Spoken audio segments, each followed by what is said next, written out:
Hello, welcome to another episode of the Waffle Press TV Hangouts. I'm your host, Diego Crespo, and I'm a floating head again. I'm just going to roll with it. And with me is my lovely co host, Emily Sophia. How are you doing today? I'm doing pretty well. As I just told you, we're in the midst of a bit of an apocalyptic thunderstorm, thunder and lightning up here in Washington. So, having a real fine time. Get to hunker down and talk about some TV.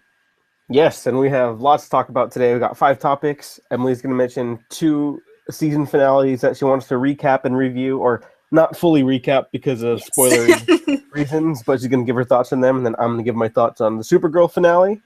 And then we're going to move on to our regularly scheduled programming, The Last Man on Earth, and Agents of S.H.I.E.L.D. 2 pretty big episodes this week of those. So, Yes. Emily, what do you got for us? So, first and foremost, I would like to briefly mention in passing the Better Call Saul Season 2 finale. And just note how much I am in love with the show and encourage any of you guys who have been on the fringe or who have been Breaking Bad fans in the past. This show is really coming into its own in a very powerful way. And actually, a lot of the second season spent time with us not only getting to learn more about Jimmy McGill, aka pre-Saul Goodman, but getting to learn about the people who he cares about most, as well as a person that he cares about a great deal, but who is probably his greatest adversary, and I am starting to think could very well spell out the beginning of his demise, if you want to call, the emergence of Saul Goodman a demise. But yeah, it was a very, very powerful, very subtle, and very nuanced final episode. I would say that this is an AMC show that did a cliffhanger correctly. Take notes, Walking Dead writers. But yeah, I was really impressed. I was really on the edge of my seat, and there are some big players who are being potentially teased to come into maybe the third season of the show. So if you're one of those fans who really wants to get more of the Breaking Bad stuff, it certainly looks like we're headed that way. I mean, kind of inevitably we are, but it's a really good finale. And I also just watched yesterday the season 1 finale of Crazy Ex-Girlfriend. Once again, I implore you to check out this show for everything that it is worth. This this episode played incredibly heavily with a lot of the classic romantic comedy tropes, or actually kind of the traditional love narrative that's pursued in the world of fairy tales, but there are a couple of very critical twists that show things are not exactly how we think they are, or how our dear protagonist thinks they are now. So it's got this happily ever after question mark, et cetera, et cetera, et cetera. That's going to lead into a very entertaining and inevitably very messy second season. So it was super great. Love that show. Love Better Call Saul. Those are 2 shows that just ended that I love, but others are coming around the corner like Game of Thrones and such. So yeah, that is where I'm at. And we'll probably be talking a little bit about Game of Thrones because that's kind of a big show. Yeah. So, quick question on your 2 shows. If they had not been renewed, would they have worked as series finales? Ooh, that's a very good question. I would say that as far as Crazy Ex-Girlfriend goes, if it had ended there, I would probably feel emotionally constipated for the rest of my life. It's one of those endings where there's something that happens in just like the last 10 seconds that is going to set off an avalanche of consequences.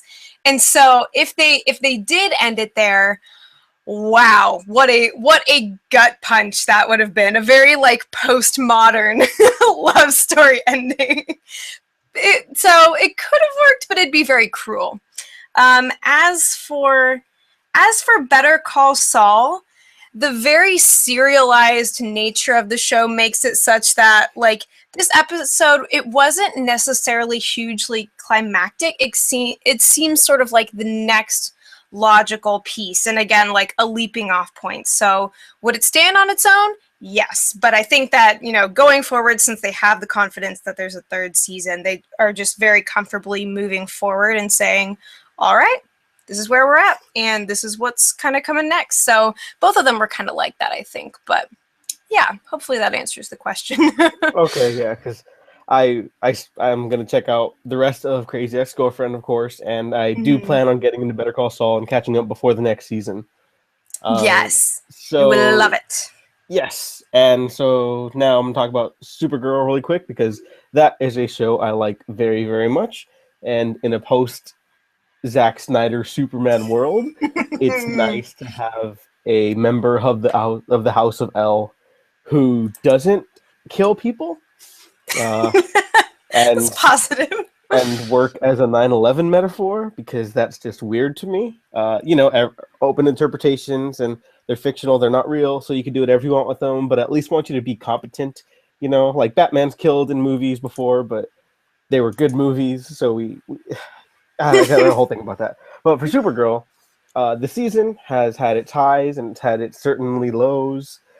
In terms of quality, there's little. It's silly. It's goofy. Some of the quality is a little cheaper. It's rough around the edges, but it is wholly sincere, and it's a show I will be glad to tune into if it's renewed, because there is no season 2 renewal yet, and so this finale, for the most part, would work as a series finale until the last scene. There's a little cliffhanger, and it's not heavy. It's more like a fun tease of what could come next, but Right. it is the final scene of the show. So I would like to see what's gonna happen next, and if not, I feel like they would just do the Constantine thing and they would bring it over to the CW for a little bit, like for guest appearances or what have you. And the Flash crossover, of course, was fantastic. But for the season finale, we had a very different sort of the stakes were literally global, and I was a little surprised, like, oh, because Superman exists in this world, how are they gonna introduce Superman finally? And so Superman he gets taken out of play in a way that I believed well enough. So I was like, oh, okay, so now the world falls on Supergirl's shoulders. And so naturally, she has to save the day with the help of Martian Manhunter. And oh my god, it's so good! It's so good. The way it plays out, I am very happy that this show exists. I am happy that it's sincere, and I'm happy that it understands that these heroes mean a lot to people, and that because they operate technically outside the law, they don't have the right to make these calls of taking a life, no matter the cost. And you just feel good coming out of this show, and Supergirl just makes me feel good about superheroes again. So I'm very happy this show exists, and I really hope that this cast gets another go at season 2 because this is a special little show, and I want it to continue. So those are my thoughts on Supergirl. If I was going to give it a rating, it'd probably be like an A minus. There's really nothing wrong with it. It was just a nice little cap on a very good first season. And now let's move on to our regular scheduled programming. Last Man on Earth, season 2, episode 15, Fourth Finger. The prank war gets to some crazy levels of more craziness. My favorite is when Mike puts Tandy out on the bed by the side of the cliff and he rolls off. I couldn't believe that. I thought that was a dream because I've had dreams like that. So that scared me. Like I had flashbacks to things that never even happened to me. So that made me laugh out loud.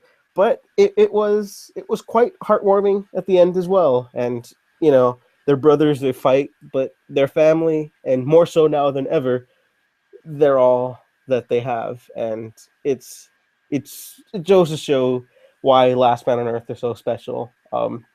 It has a very original way of telling these stories, and it's a show where only these stories could happen. No other stories could happen.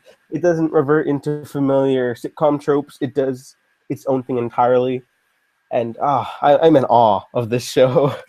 What did you think?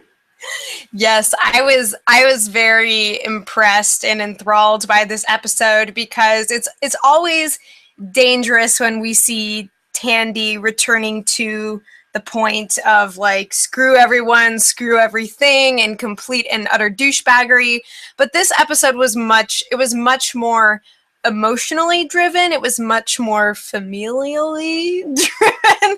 And so it didn't necessarily feel like he was just being an asshat. Like he felt um, genuinely hurt by the return of his brother and jealous. And so they continue on their ever escalating prank war. And just at every twist, it was just so like I'm honestly convinced that that the poison oak that Tandy had, I don't think that that was actually poison oak.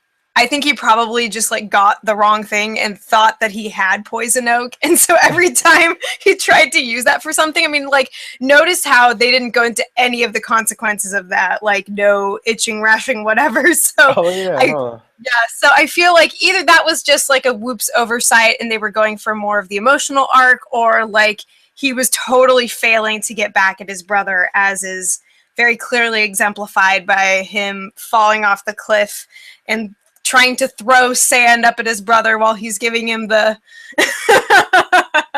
the fourth finger.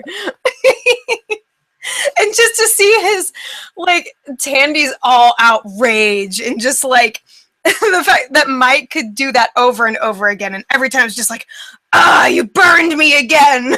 Like, and all of this.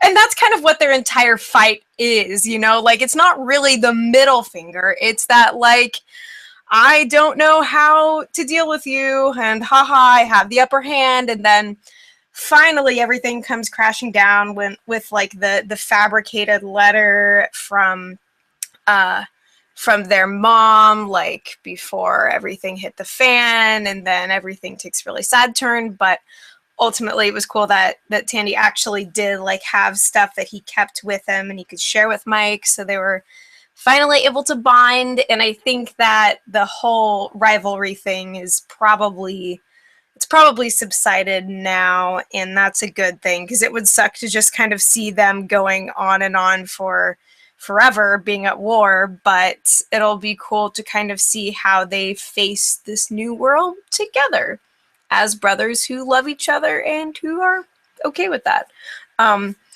In other news, so things are going pretty interestingly for Todd with his relational landscape and his new policy of like total honesty, where it's like, guess what I'm gonna go do with my other girlfriend?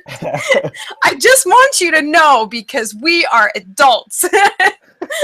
It's, oh man, just like the sincerity with both him and Tandy in this episode was hilarious. And the whole like, now for Todd, he's going on this I can be all things to all people thing, because he's like he's trying to do everything he possibly can to make sure that nobody is sad or in pain because of him. And then that even leads him to agreeing to put Tandy's baby into Carol. So Yeah. I knew that was going to happen, though, after he asked Todd to take the test, and he's like, "Oh, sure, buddy. You know, if a friend needs sperm, I give him some sperm." I knew that was exactly where they were headed, and so I was like, "Okay, yes." Like, for some reason, I knew that was coming. So now there shall perhaps be a little friend baby for Erica's child.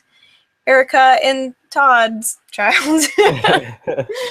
Yeah, I'm looking forward to that, because I like all the Tandy conflicts this season. They've done such a good job in basing them in character and not reverting into just, oh, Tandy's going to be a jerk. I think I've mentioned it almost every episode, but it's really amazing to me how well they balance that, because it's so easy to fall back into those their comfort zone. But nope, it's like you mentioned, it was just familial struggles. Tandy's not an asshole. He reverts to like that childhood like state with sibling rivalry, and this writing staff is so good. and Yeah. obviously the cast too. I'm wondering, I guess, just the baby planting thread is what we're gonna follow to the end of the season. Because I mean, last season there was like no major arc that we followed to the end either. But Mm-hmm. just by this point, I'm so used to even comedies like getting on like some sort of plot trajectory into the finale by Right. this point. But Mm-hmm. Because yeah, that's definitely the kind of thing that's happening with Agents of Shield, where it's like, oh oh hey, so boy, this is what the rest of the season is going to be now. But as for this show, it's going to be a very charming, weird amalgamation of things, and I think a new baby very well could be in that mix. So, because we know that Todd's sperm is good to go. yeah. Our last thing, my favorite line of the week was when after Todd's speech, the camera just cuts to Melissa, and she's like, "That was hot." I know. And like he was also half shaven too. Like props to both of the actors who just went for it, and the visual gag was very fun. And there were always these little scenes where you would see just like one half of their face, but you would know that like something is terribly amiss, and it was always very funny to me. Yeah, great episode, of course. So now let's talk Agents of Shield season 3, episode 17, The Team. Right off the bat, I have one minor quibble with this Mm. episode, and that's just that again, I think they moved a little too fast with really good ideas because the team got set up in this episode and then immediately destroyed at the end of this episode. That's Yeah. really cool, but I need to see how they handle it from here on out. So that's why it's just a minor little thing because Mm-hmm. if I think they obviously got to get the band back together, so to speak, for the finale Yeah. episodes, you know, Mm-hmm. because some big stuff happens. Like Sky gets infected by Hive and is being mind controlled and destroys the shield facility. Uh, I was crazy. That was crazy. Um, I saw Twitter explode, and everyone was like, "I can't stop what?" And I was like, "Oh boy, I better watch out." Until I watch it, and then I saw it, and oh boy, Mm-hmm. Daisy, excuse me, Daisy is she's going through the famous Dark Willow arc from Buffy, except not out of her own free will. But that's okay. It's like I guess Winter Soldiery type thing then, Yeah, sort of. I would But definitely say so with kind of the brainwashing thing. yeah, but with alien parasites, which is like really gross. And I like that they mentioned like, Mm-hmm. oh yeah, there's no permanent damage. I'm like, oh thank God, Yeah. because because I was like, oh, whoever has it, they're just like gonna die then, I guess, with the parasites in their brain. But nope, okay, I'm glad Mm-hmm. we cleared that up. But Yeah, that yeah, was oh, it's so very gross. helpful. Yeah, and they kind of got graphic with the brain imagery. I was It like, was oh wow, cringy. Like just the way she yeah. like peeled back the face. I was like, oh, nope. I was not ready for and then that. and then the buzzsaw, and then the cracking of the hammer to the skull. I was like, oh wow, this Yeah, is no, Fitz was not having it. Simmons is just like, it's and I was operation like, time. oh, that is not what I wanted. But wow, yeah, this episode really packed a punch.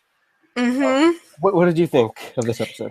Yeah, like I couldn't decide if I was upset or impressed at the fact that like they got the team together and just immediately knocked it down. Like, you put all the bowling pins at the end of the alley and just like roll it on down and they're knocked out.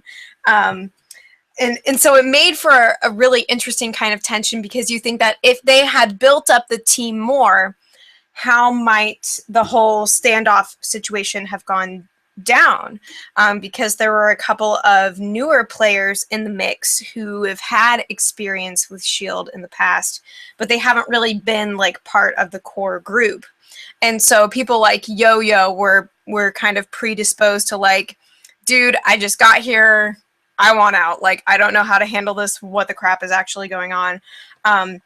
So yeah, it's interesting to see like with this being their first official mission and then their team leader gets infected by an alien parasite, and she of course is the last person that anyone expects. And it's really ironic because even though Coulson is like trying to keep everything hush hush and he actually goes out of his way to speak directly with Daisy, like it's just funny because he's trying to be impartial. He's trying not to like, trigger the parasite infected Inhuman, but then ends up finding in Daisy a confidant like he always does. And then it turns out to be her, and the whole confrontation with Lincoln.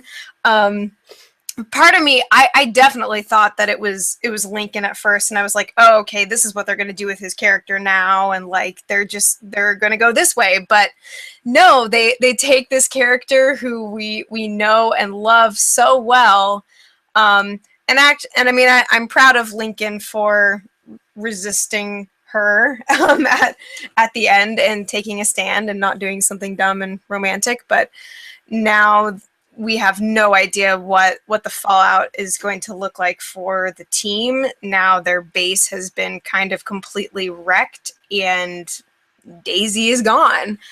So, and of course, we're still working our way towards finding out who goes to die in space. So, Oh yeah, that's happening. between now, it's like in 4 episodes, we have to figure out all that business, but it's like this is as end game as it gets. Like it is clear as crystal. Even though we don't necessarily know what's going to happen, we know that there is going to be a revelation and a lot of sadness and despair. But I do think that this show is at its most interesting and engaging when there's like this kind of wolf in the flock thing going on, like where trust is betrayed, because this show is so contingent on the relationships that these characters have with each other within Shield, and then the audience, of course, viewers connecting with them too. So whenever that trust is betrayed and there's that kind of switch up, it's really fascinating to see how everybody handles it. But in other news, Fitz and Simmons are finally letting themselves be a thing. So Finally, that's nice. finally. Like I wanted someone this episode to be like, about damn time, you know? And I like that Simmons was the one who was like, dude, come on, let's do this. Finally. He was speaking for like the entire audience. You know, like just thank God. Yep. I'm also surprised that Malik got taken out of play. But again, that was something that happened rather quickly after some interesting developments. But it worked for this episode, and then I think I'm okay with that one, even though his death was basically off screen until we see it later. So I think that one works for me, and I think the team stuff will work in the long run. Just right now, I'm like, it kind of sucks because you just got them together and then you tore them apart. So that's not bad. Just wait and see in a good way. Hopefully. Because hopefully that contrast is going to mean like further on down the line they're going to be closer than ever before, and it's going to be awesome. But we have to wait for and hope for that, because nothing is guaranteed at this point. Yeah, I'm glad that Lincoln wasn't infected, because then I feel like they would have done like some Angel arc from Buffy, where it's like he turns evil and then they're going to try to save him, but she's going to have to kill him, and it's supposed to be a sad moment, but nobody likes Lincoln, so it wouldn't be that sad, you know? Yeah, he needs to become more sympathetic. Like either he needs to be the complete and total opposite, or he needs to be somebody who people resonate with, or who resonates with people. Yeah. But yeah, I also agree with you about the Malik thing. Like that was just another heavy-hitting surprise on top of so many surprises. Just the escalation of this episode was unprecedented. We never saw anything like this in the first season. Oh yeah. Never. Not, not in the pre-Winter Soldier era.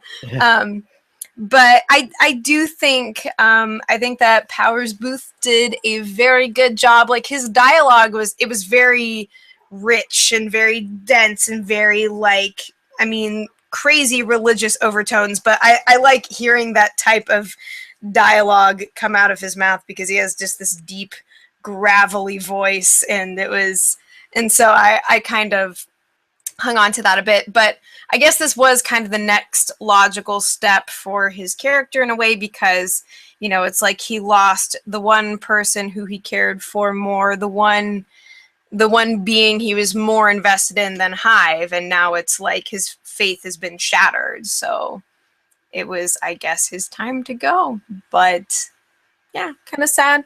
I guess it works though. Yeah, like that would have been interesting to see him work with Shield a little longer, but that's something Yeah. that, like step by step, that one fits better than the team coming together and then immediately falling apart for me. Yeah. But yeah, no, this is a great episode with a really amazing ending. I was like in shock. I was like, that's it? What? That was 40 minutes? Oh my Yeah. god! Like I couldn't believe it. It was brutal. Yeah, and I part of me wants them to have no scientific angle and bring, because you know they're gonna rescue Daisy like down the line. Mm-hmm. I'd be very surprised if they killed her off, and actually disappointed because I find that she has the most narrative potential out of everyone on the show. Yeah. But I'm hoping that they try like some scientific angle and it fails, and then they have to do the superhero thing where like remember who you are. You know, Yeah. I think that hits more emotionally than like, oh, we did scientific thing A to B to get Right. to Z. So yeah, Yeah. I'm really looking forward to how the season ends more so than ever. This is maybe the best episode of the season. I don't know, but it is up there, Yeah. really up there. Yes, indeed. And on that note, do you have anything else you want to add, or just wrap up? I think that about covers it. Yeah. All right. Then on that note, Emily, where can the people find you? You can find me on YouTube at Mighty Sophia, EM, the word mighty, SOFIA. I have been reviewing, well, I did review The Walking Dead. I wrapped up my Better Call Saul reviews, still reviewing Bates Motel, and then I'm going to be reviewing Game of Thrones and stuff like that. So lots of TV content there. You can also follow me on Facebook and Twitter at the same handle, which is Mighty Sophia. So that's me. And of course, you can find me on the Waffle Press at Dago Waffles on Twitter, Waffle Press Facebook, Tumblr, yada yada yada. All links down below in the doobly-doo. Like, subscribe if you like this. If you didn't like it, like, subscribe anyways, because you might find something to do. Like, thanks for watching, everyone. We have been professionally unprofessional.